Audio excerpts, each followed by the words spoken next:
নেপালে ভয়াবহ দুর্যোগের মধ্যেই চলছে নিখোঁজদের সন্ধান। সে তালিকায় রয়েছেন ভারতীয়রাও। আরও জানাতে কলকাতা থেকে যুক্ত হচ্ছেন সহকর্মী সুকান্ত চট্টোপাধ্যায়। সুকান্ত, নিখোঁজ ভারতীয়দের উদ্ধারের বিষয়ে কি নতুন কোনো তথ্য দিল সরকার, এবং এখন পর্যন্ত যারা উদ্ধার হয়েছেন তাদের মধ্যে কি পশ্চিমবঙ্গের কোনো বাসিন্দা রয়েছেন কিনা?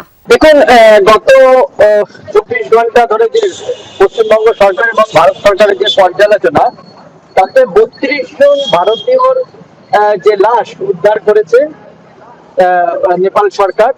এবং আজকে সকাল পর্যন্ত সেখানে নেপাল সরকার এবং ভারত সরকারের মধ্যে যে কথা হয়, 469 জনের কিন্তু লাশ উদ্ধার হয়েছে।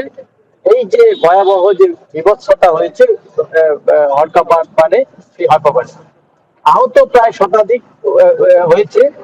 এখনো পর্যন্ত নিখোঁজ আছে 1470 জন। এটি এই ভারতীয় যে পররাষ্ট্র দপ্তর, সেই সূত্রে জানানো হয়েছে। এদের মধ্যে 517 জন বিভিন্ন দেশে রয়েছে, বাকি 290 জন কিন্তু রয়েছে ভারতীয়। পশ্চিমবঙ্গে রয়েছে 22 জন।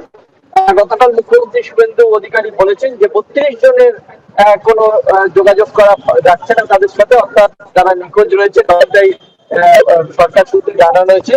পশ্চিমবঙ্গ সরকার যেমন তৎপর রয়েছে, তেমন দিল্লিতেও একটি টোল ফ্রি নম্বর চালু করা হয়েছে ভারতীয় হাই কমিশনের তরফ থেকে। যে কোনো ভারতীয় যারা নেপালে নিখোঁজ হয়েছে সেই নাম্বারে কল করলে তাদের নিখোঁজ হওয়া যে পরিজন বা পরিবারের সদস্য, তাদেরকে তারা উদ্ধার বা খোঁজ দিতে সাহায্য করবে। ইতিমধ্যে এই যে বিভৎসতা হয়েছে, তাতে নেপালের 13টি বিদ্যুৎ কেন্দ্র, অর্থাৎ জলবিদ্যুৎ কেন্দ্র কিন্তু বন্ধ হয়ে গেছে। এই জলবিদ্যুৎ কেন্দ্র বন্ধ হওয়ার ফলে প্রতিদিন যে 800 মেগাওয়াট করে বিদ্যুৎ ভারত কিন্তু নেপাল থেকে, সেই বিদ্যুৎ কিন্তু অর্ধেক হয়ে গেছে, অর্থাৎ 400 মেগাওয়াট বিদ্যুৎ এখন পাচ্ছে নেপাল থেকে। কাঠমান্ডু সূত্রে কিন্তু এই খবর আমরা জানতে পেরেছি।